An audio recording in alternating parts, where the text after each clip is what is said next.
Hello, Lexi and Dylan. How are you? I wanted to read you the storybook. It's a very special one to me. It wasn't read to me until I was nearly an adult and end of my childhood, and it's just really a special magical book. It's called Johnathan Livingston Seagull by Richard Buck. Um, this is a book, as what's written on the back here. This is a book, is a song of spirits who have lived so long and so quietly by themselves. Jonathan Livingston Seagull is a story for readers who know that somewhere there's a higher way of living than scuffing the tracks of others. A story of someone who yearns to fly. It's a reminder, this little fable, that the path for us to follow is already written within. Others may watch, they may admire your resolution or despise it, but our one freedom is to love and choose to live every day of our lives as we wish. And I want you to really listen to this story because it's a wonderful story for you. Okay, I'm just going to read little bits of it each day and make it so it's not too long a video for you, okay? Okay, but there's no real pictures in it, it's just me reading a story to you, okay? This book is dedicated to the real Johnathan Seagull who lives within us all. Part 1. It was morning. The new sun sparkled gold across the ripples of a gentle sea.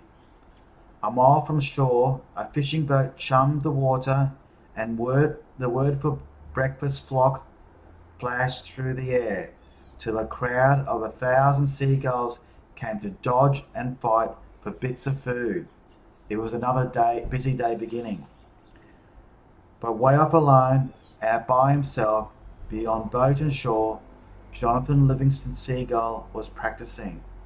100 feet in the sky, he lowered his webbed feet, lifted his beak, and strained to hold a painful, hard-twisting curve through his wings.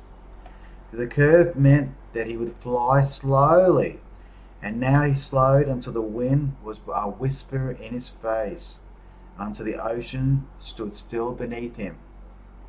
He narrowed his eyes in fierce concentration, held his breath. You hold your breath? Forced one single more inch of curve. Then his feathers ruffled, he stalled and fell. Seagulls, as you know, never falter, never stall.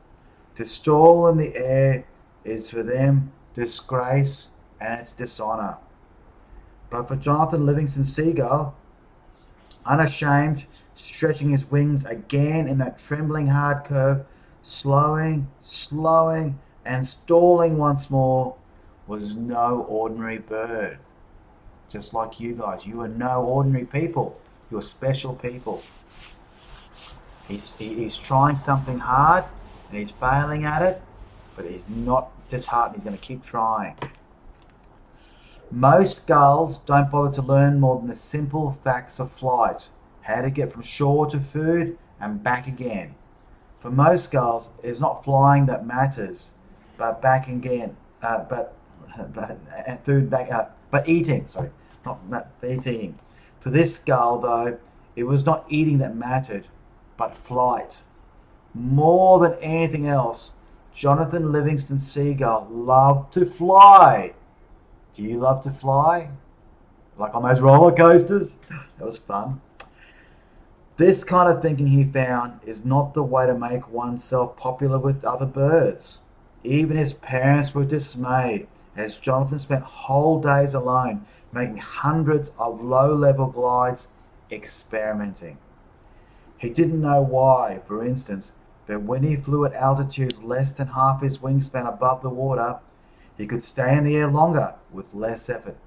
His glides ended not with the usual feet splashed down into the sea, but with a long, flat wake as he touched the surface with his feet tightly streamlined against his body. When he began sliding into feet up landings on the beach, then pacing the length of his slide in sand.